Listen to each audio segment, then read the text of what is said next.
two most common requests we get for cars here on Tune are the twin-turbo Lamborghini Gallardo, which hopefully you have already seen, and the single-turbo Toyota Supra.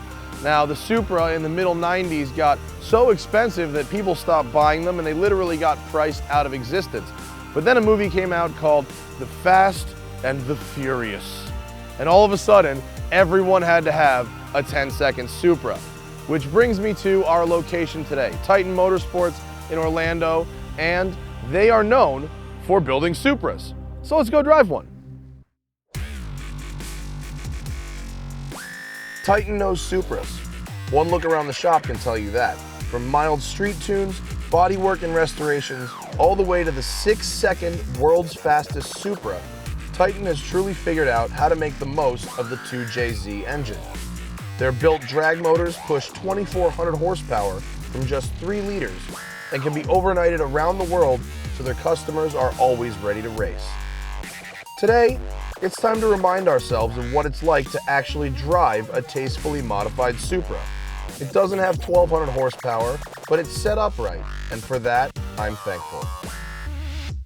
The internet says that all Supras have to have 1,000 horsepower, but I've driven a 1,000 horsepower Supra, and let me tell you what most people won't tell you about a 1,000 horsepower Supra.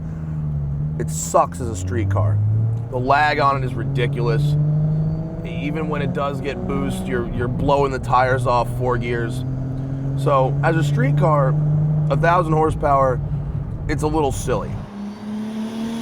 Under the hood, it has a single turbo conversion, 62 millimeter precision turbo, and that's good for 600 horsepower at the wheels, and it's pushing around a car that weighs about 3,400 pounds. So I do expect this to be quite a fast vehicle. It's also got TRD coilover suspension, Brembo big brakes, HRE wheels. It's got the harnesses and the harness bar. Now, granted, the seats are a little close for me, but the owner is shorter than I am, so I'll just deal with it and not be such a pussy. Slow down. Let's start about 2,000 RPM so we can see where the power comes on. So we got lag, lag, lag, 3,000 RPM starting to build, 4,000 RPM, there we go.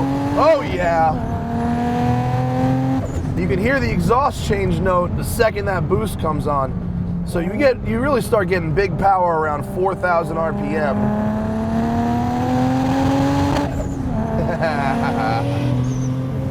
Oh, that's why people like these cars. As these cars have gotten older, they quit producing them in '98. The quality of the cars has gone down, so a lot of people want to do restorations. So we'll take a car and restore it from the unibody up, and then we also do horsepower and performance upgrades at the same time. So anywhere from 400 horsepower factory cars to 1,500 horsepower street cars. This is our world famous Titan Motorsports Supra. This is the one we're the most known for. Began as the owner's personal street car, and we later turned it into an NHRA Sport Compact race car in the street tire class and set the record the first weekend out with it. And from there went on to win multiple championships in the NHRA ranks, and it's led to pretty much all of our drag racing success since then. We just got done redoing it, and now it's expected to be a high 6-second car. Took a bunch of weight out of it, also added a Liberty sequential box in it, but it still remains a factory independent rear suspension car, and the tub itself is also factory.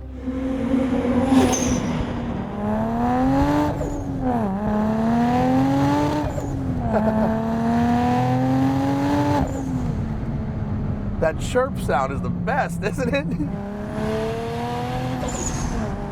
When it comes in the boost, it gets nice and angry when the boost comes on, doesn't it? 3,000 RPM, nice, smooth, well behaved. It's not doing anything funny. And then just downshift.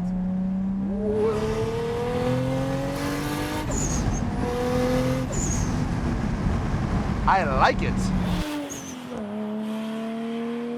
The Supra maintains sort of this cult classic thing. I wonder how much of that has to do with Craig and the Fast and the Furious. I think it's just that they handle power so well. It's just such a nice platform for upgrades. Makes a good drag car. If you set it up right, it makes a good road race car. They're comfortable on the street. Plus, you know, these cars were kind of built at the pinnacle of Toyota's over-engineering. Now they're sort of building to a cost, but this was a pretty expensive car in 1997. I think this car was about $48,000 new, which was a lot in that period. But I love the carbon dash. It appears to be real, which is nice. I like how everything's focused towards the driver. Everything's angled this way. If you had a passenger in the car, they would have a real hard time changing the radio. It does have a cassette deck, which you always want in your tuner cars. What I've always wanted to know is, can you hook up a Supra from a dig? So let's find out. $4 grand.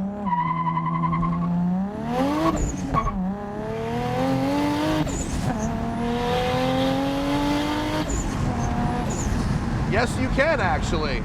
Little wheel spin, but I've got brand new Michelin Pilot Super Sports, which very well might be the best street tire money can buy today.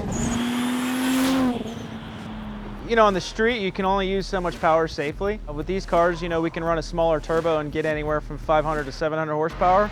It's still extremely fast, especially on the tires. You know, most of the time you're going to use a drag ready on the street. So you're actually using more of the power band when you're driving it around. Once we start going into the 1,000 to 1,200, 1,500 horsepower cars, you're basically talking about a car where you're going to be running a 15-inch drag ready or slick all the time. You know, you're constantly going to have to be doing maintenance, plug changes, running race fuel, huge tires, and you're only going to hook second, third gear on the highway. Whereas, you know, more mild turbo cars are going to spool up quicker, more usable power band, and you can actually drive it on the street and have a usable car.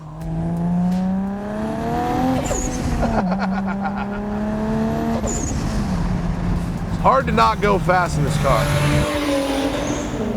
Just when I was starting to have fun, a 15-year-old original cam seal let go, and we took a mandatory lunch break while the techs at Titan made some repairs.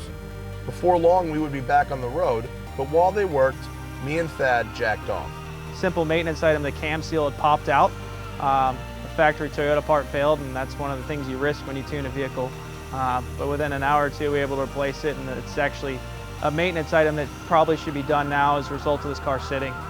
It's one of the downsides of having such a low mileage vehicle is, as the cars tend to sit, the seals are going to swell, and you always hear people say that sometimes, you know, too low mileage or not driving a car can actually harm it. I honestly can't imagine that ever getting old. I really can't. I think the reason I like this Supra is because it reminds me so much of how I modified my own Corvette. It doesn't have a bunch of body kits or big wings or Fast and Furious graphics. Just a tasteful set of wheels, big brakes, nice suspension, improved seats, and enough horsepower to have fun on the street or go to the track. I like that. It's done just right. I will just finish this off by saying that I think that I have a newfound respect for the Supra. Because I've driven a stock one, I drove a miserable 1,000 horsepower one that made great numbers on the dyno, ran a great mile number, but sucked to drive on the street. This car is a fantastic happy medium. 600 wheel horsepower, proper coilover suspension, big brakes, racing seats, clean lines, no ugly body kits. This is the way to do a Supra. I like it. I'm gonna get one now. Should we get a house Supra, Tom? Yes. Let's get a house Supra.